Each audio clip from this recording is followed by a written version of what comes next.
Je vais faire avec vous le remplissage de Tess. Donc c'est une pause que je lui avais fait il y a 4 semaines. Elle m'a gentiment prêté ses mains. Donc je commence par désinfecter ses mains. Ensuite, avec un embout forme sapin à grains verts, je vais retirer son ancienne pose. Donc moi j'ai pour habitude, quand je fais un remplissage, je retire à peu près 80% de la pose. Je me mets à peu près à 30-35 000 tours et je mets pas beaucoup de pression sur l'ongle. Et vous voyez de vous-même, hein, ça s'en va très très facilement. Donc je vais faire ça sur tous les doigts. Donc toujours quand vous faites votre remplissage, quand vous retirez la matière, toujours de haut en bas, en faisant par bande, vous voyez, des bandes pour ne pas que ça fasse trop, ça gondole de tous les côtés ou que vous creusez l'ongle. Vous faites des bandes et ça s'en va vraiment tout seul. Une fois que j'ai terminé, que j'ai tout retiré, je vais avec mon embout emery en grain 240. Après, il n'y a pas d'ordre. Il y en a qui retirent les cuticules d'abord et ensuite ils font cette étape.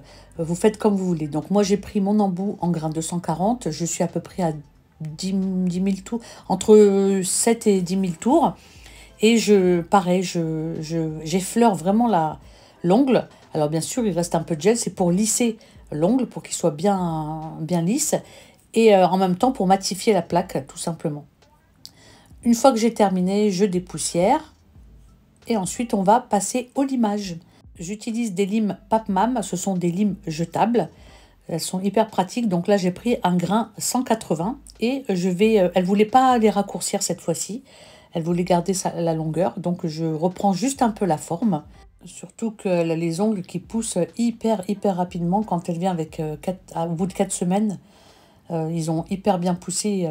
C'est un vrai bonheur pour elle. Donc du coup, là, aujourd'hui, avec la pause qu'on va faire, elle voulait garder sa longueur. Alors, on lime face à nous et puis ensuite, on retourne la main pour voir si vraiment la pose est nickel. Une fois qu'on a terminé, on va passer aux cuticules. Donc, j'ai pris un embout flamme à grains doux, donc c'est la bague rouge. Et donc, on commence en forward, c'est-à-dire on fait le côté gauche d'abord. Et ensuite, alors là, je ne fais pas une manucure très profonde, hein, j'y vais vraiment, j'enlève le minimum. Et ensuite, une fois qu'on a terminé en forward, on se met en mode reverse. Donc, vous voyez, je fais le côté droit, tout simplement. On nettoie les petites peaux mortes qui sont sur le côté. Là, avec mon embout, je soulève le petit jupon pour après l'enlever avec un embout tonneau. Donc, voici l'embout tonneau en question. Alors, il a un grain bleu et rouge en même temps. Alors, je suis à peu près on va dire entre 12 et 15 000 tours. Et vous voyez, j'enlève les cuticules, je les enlève vraiment très délicatement pour avoir vraiment un contour très propre et net.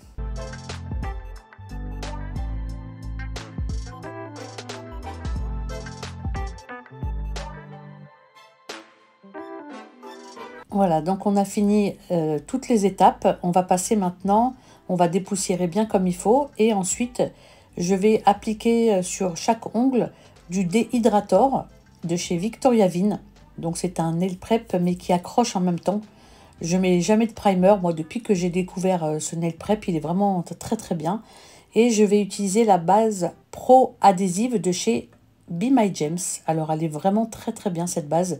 Depuis que je l'utilise, je n'ai plus de décollement.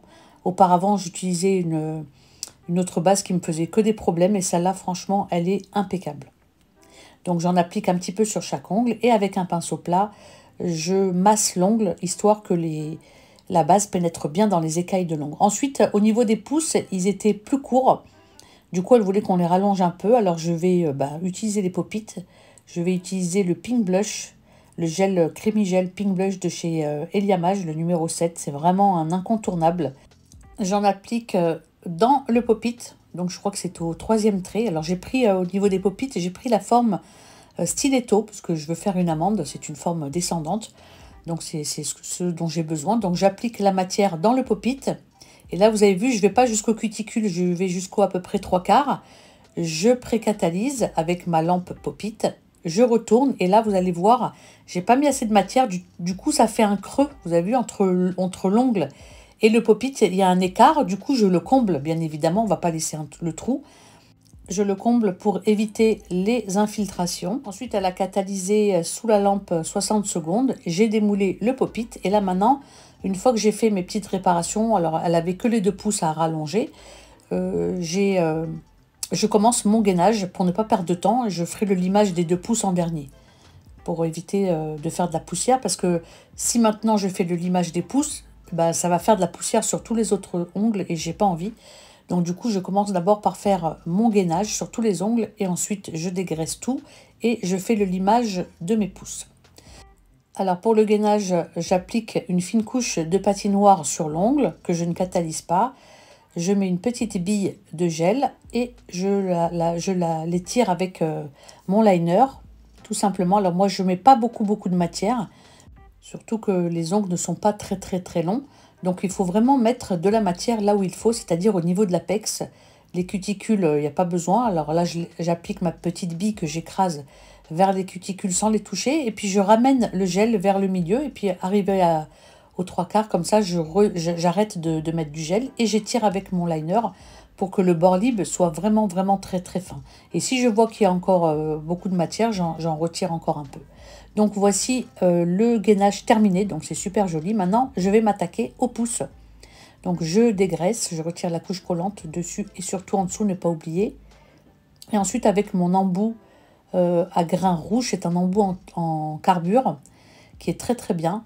Donc je retire là au niveau de la démarcation, vous voyez, je retire le gel en plus qu'il y a. Et je lime tout simplement la forme de mon pouce en forme amande.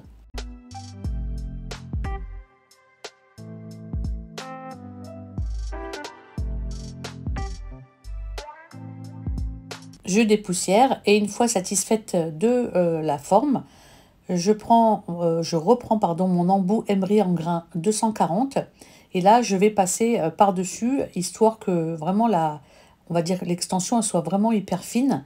Et là vous voyez, quand je vais rajouter la matière, je vais combler la matière pour faire mon gainage, ben, j'aurai très peu de matière à mettre. Mais avant ça, j'ai décidé de nettoyer le dessous de l'ongle. Donc avec un embout à grains bleus au début assez fin, j'ai commencé à retirer, puis ça allait pas assez vite, du coup j'ai pris un embout conique à grains verts, et là c'était un peu plus rapide, et donc là vous voyez la finesse de l'ongle, alors qu'il était hyper épais, voilà. Une fois que j'ai terminé le dessous de l'ongle, je vais m'attaquer au gainage des pouces.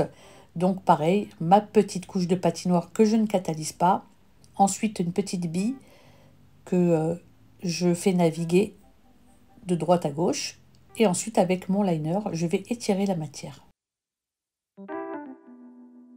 Et s'il y a trop de gel à la fin, je retire ce qu'il y a en trop. Je veux limer le moins possible. En fait, c'est la technique sans limage, mais moi, en fait, je trouve toujours à limer. J'aime que ce soit nickel, que l'ongle soit assez fin, que ça fasse vraiment naturel. Donc même si je fais une technique sans limage, mais au moins le limage, il va être très rapide. Donc là, vous voyez, j'ai terminé.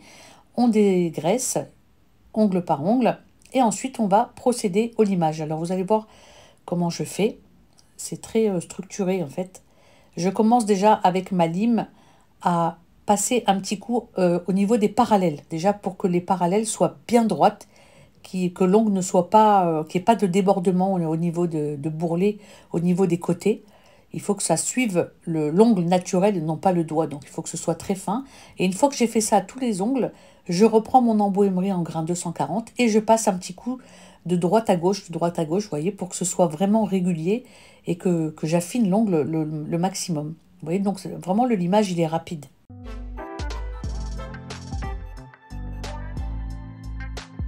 Une fois que j'ai terminé cette étape, je vais limer légèrement le bord libre.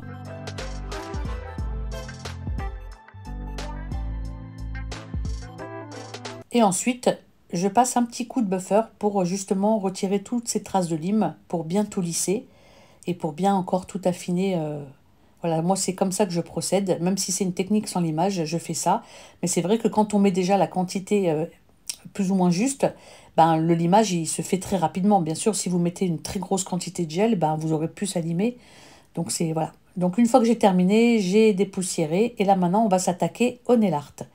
Alors je vais commencer par l'annulaire et le pouce. Elle voulait une French, une French toute simple. Donc j'ai utilisé le Perfect Black de chez Madame Glam, qui est un gel polish qui est hyper pigmenté. Il est ni trop liquide, ni trop épais, il est vraiment nickel. J'ai pas besoin de le mélanger, il s'applique, je l'applique tout seul et il est nickel. Alors toujours quand vous faites une French, voilà, vous faites votre French, après vous retournez le doigt dans l'autre sens pour voir face à vous et puis vous corrigez. Ensuite, une fois que j'ai fait ma French, elle a catalysé 30 secondes et là j'applique ma finition. J'ai utilisé la Shiny Plus de chez Be My James qui est très bien. Donc j'ai appliqué ma finition, comme ça je préfère sécuriser, comme elle veut un nail art sur chaque ongle, donc à chaque fois que je fais un nail art, je le sécurise. On passe à l'index, j'applique du Blooming Gel parce qu'elle voulait un effet serpent. Alors je l'ai fait volontairement avec le pinceau et non pas au Dotting Tool parce qu'elle voulait des traits, elle voulait pas que ça fasse trop gros. Donc j'applique d'abord un premier trait en haut au milieu et ensuite les côtés au milieu, les côtés, de toute façon ça, vous voyez des images. Et une fois que j'ai terminé, elle a catalysé 30 secondes et j'applique ma finition. Ensuite, on va passer à l'auriculaire. Donc, je vais d'abord intensifier la couleur avec la Gummy Base Cover Pink de chez Ongle 24 que j'applique en fine couche et que je catalyse 30 secondes.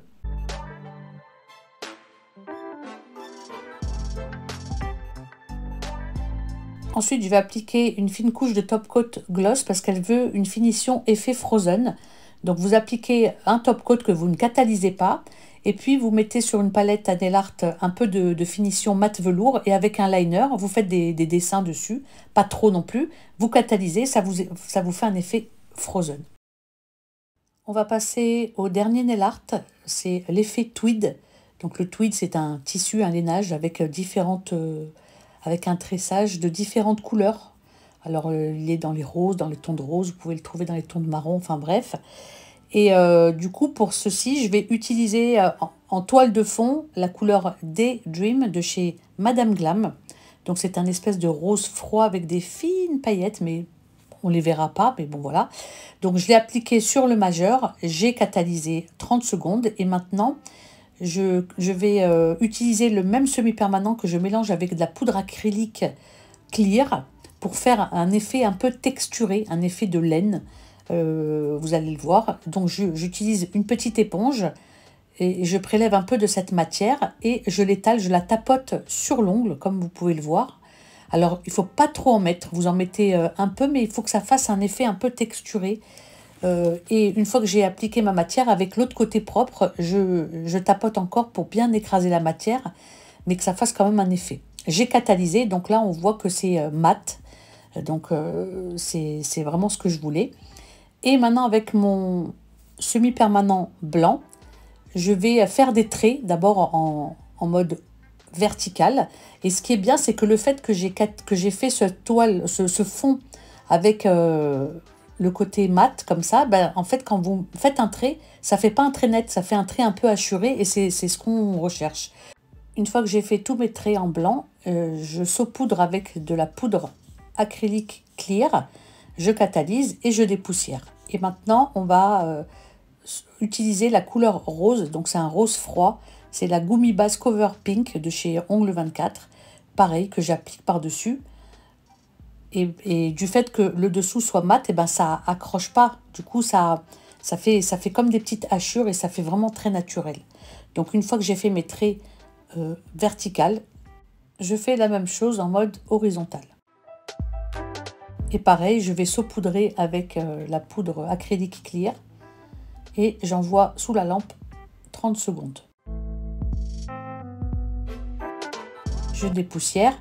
Et là, j'ai trouvé que le rose prenait le dessus. Du coup, j'ai rajouté un peu de blanc parce que ça faisait trop de rose. Et le blanc, en fait, on ne le voyait plus trop.